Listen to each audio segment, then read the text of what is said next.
Hickok 45 here, and you know what? I'm in kind of a special mood today. And you know what kind of special? How about 44 special?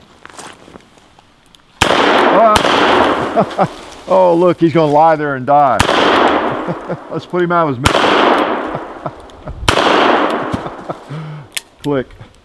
Yeah, 44 special, maybe a little 44 Magnum, but I'm in a really special mood, and it's not hard to get into a 44 special mood. If you've ever fired 44 special, you know what I mean. You know what I mean. This is the Smith & Wesson Model 69. You better have seen it. I'll put the link to the first video in the description, and it's a 44 special, 44 Magnum, the Model 69. So cool gun. Well, I decided I was in a mood to shoot. It really was in a special mood. It wasn't just a joke, and I was in a mood to shoot some 44, and preferably special more than Magnum, which this gun is well suited for. So I got it out of the safe. I don't shoot this enough. I actually kind of like this gun. I really do. It's a kind of revolver that grows on you, even though it just holds 5. Every time I pick it up and sight it and take some shots, I think, yeah, it's a nice gun. It's got a few negatives. You know, some people don't like the sleeve barrel, the new sleeve barrel style that Smith uses on some of their revolvers and things. But it really is a good feeling gun. The size is nice. It's not quite so thick as the big end frame firearms, and if you've ever held one or shot it, you know what I'm talking about. So just wanted to welcome you into a little chapter 2 action. We won't take too long. I always say that, don't I? But I just wanted to shoot at some, and you get mad at me if I don't invite you in when I'm at the shooting table shooting. So I'm going to shoot some more 44 special. That was a nice trick, throw them around there. Appreciate that. Let's just take a couple more shots at something. It's kind of a breezy, cold day, and that's always a good day to get out a revolver. I don't know why, but let's shoot that paper. I'll cock it first. Now let's go double.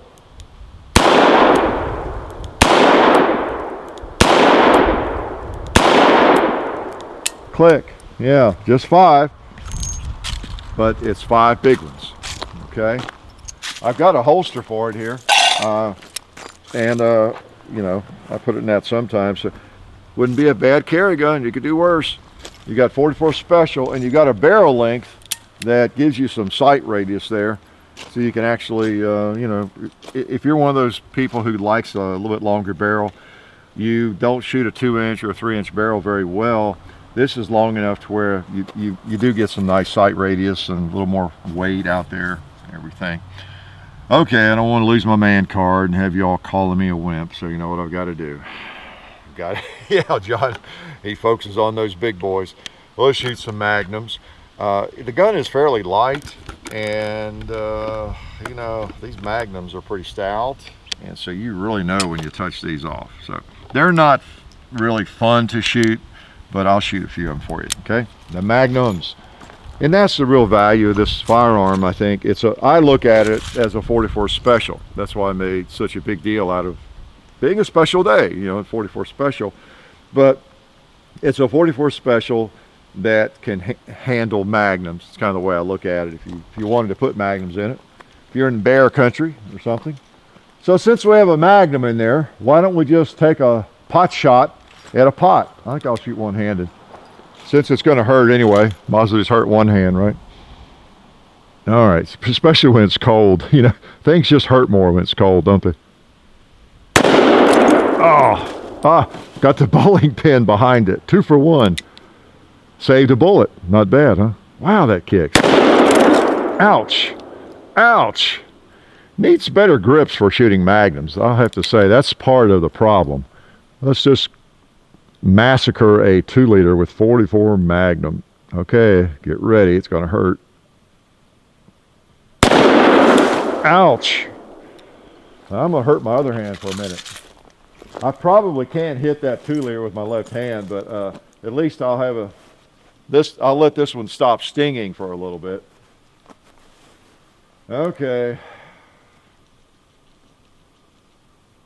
Get ready for pain. Oh. Yeah, I guess it's just really, oh, there's one more. I've got to shoot it again. Okay. Oh, it's rare that I'm sad when I discover another round that I have to shoot. Well, I guess I ought to shoot that cinder block.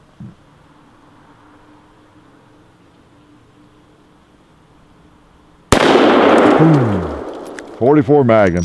So if you need 44 power, you've got it. So that's nice. And John and I were talking about this before the video, about my old Thunder Ranch 44 I had. I really liked that gun. I could hit well with it. It was inspired by Clint Smith and all that, and endorsed by him. Great gun. It was an end-frame, full-size end-frame, full-size cylinder, same length of cylinder as a 44 Magnum, Model 29 or anything. So it was basically a 44 Magnum end-frame that was only bored out for a 44 Special. I may have talked about this in the first video, I don't know. And that gun, great shooter, but it was just heavier and bigger gun. And you could only shoot 44 Special. So now he would have handled Magnums well. So I don't know, of course, it was a 44 Special, and it wouldn't have been a 44 Special firearm if it had been bored out for 44 Magnum. It had been a 44 Magnum, I guess. But that's the thing about it. You can shoot a 44 Special in any 44 Magnum. But in this one, where it's a little smaller and lighter, it does set you back a little bit, no doubt about it. I tell you what, if it had some better grips, it wouldn't be so bad. The grips are just kind of hard rubber, and maybe they're a little narrow, not a lot of meat there for my hand. And so you really know you've shot a 44 Magnum. But it's very pleasant and fun to shoot with 44 Specials. Okay, let's pick off, well, let's go on over there. Let's wake up the gong.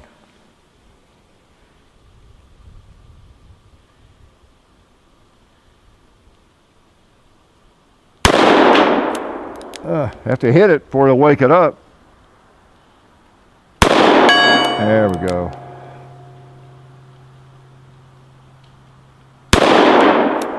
Come on now. All right, nice. I think I have another round. I do. Let's just pop a 2-liter here.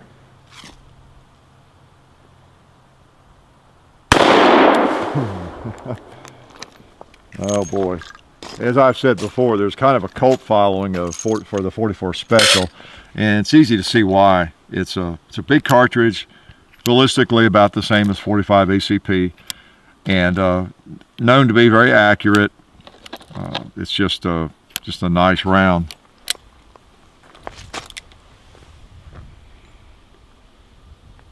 Boom. What else? Bowl. Let's go bowling. Yeah. Uh-oh. I had him bracketed there. Pretty cool. And I used to hand load a lot of 44 Specials. I'll try a couple of them while we're at it. Got some jacketed 44 Special. I think that's one reason I did it. It's hard to find 44 Special in a jacketed round. I loaded up a bunch of them years ago. It's probably been 10 years. And so I have some left over. I'm gonna go over there and try to pop a pig.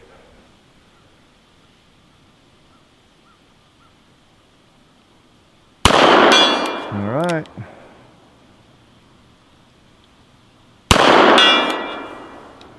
Sweet. How about the turkey?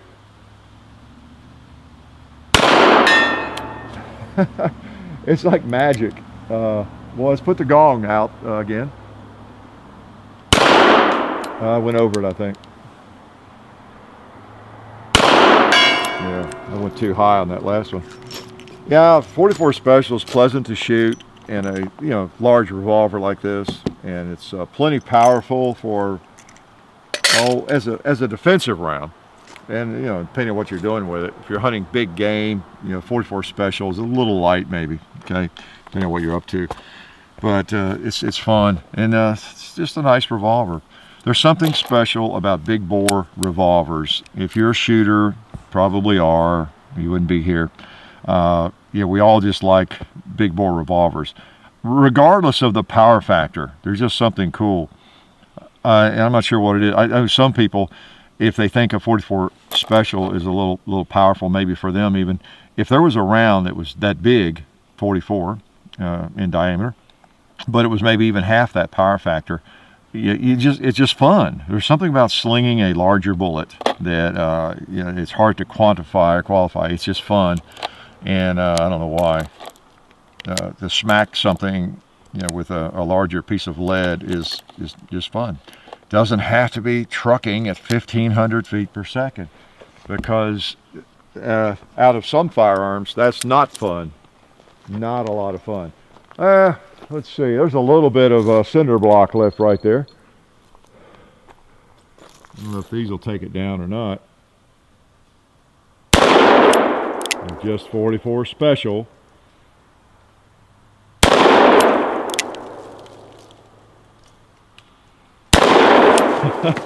That's neat. So you see, the firearm is easy to shoot well with the specials in it, because those were kind of in the same hole there. It has good sights. It's got a good trigger. I could probably even hit the cowboy if I really tried hard. Boom. I like the gun. It's really growing on me. So I'll shoot about 6 more. I didn't want to take your entire evening, but since I had it out, and oh boy, when I talk about having a gun out and shooting it, and if I have not invited you all in, I get people really mad at me sometimes. Look at the powder burns on my hand. Well, they're not really burns, but just powder residue, and on the cylinder, which is fine. They clean up just fine. A lot of people obsess about powder, especially hand loaders, about getting the cleanest powder. I mean, for the last 50 years, I've heard those stories about this powder and people changing powder to get a cleaner burning powder and all that. They're shooting 44, whatever they're shooting. Unless it's a finicky semi-automatic, I don't think it matters as much as a lot of people think it does. It's all kind of dirty. Now I've got specials in here. I'll take the rest of that pot off there. Okay. Oh, look at that little guy. Yeah, almost forgot about him.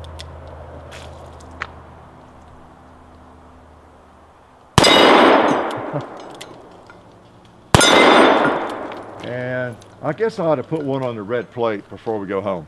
Let me try. I think I have one more round. I don't know where to hold exactly, but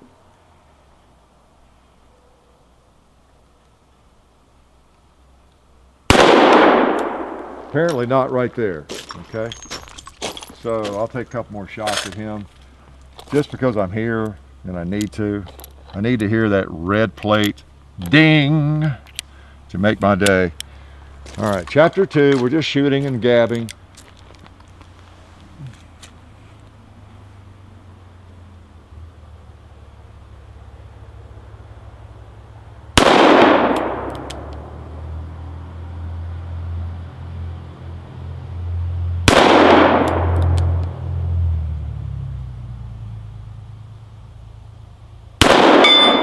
Okay, let's put another one on the gong.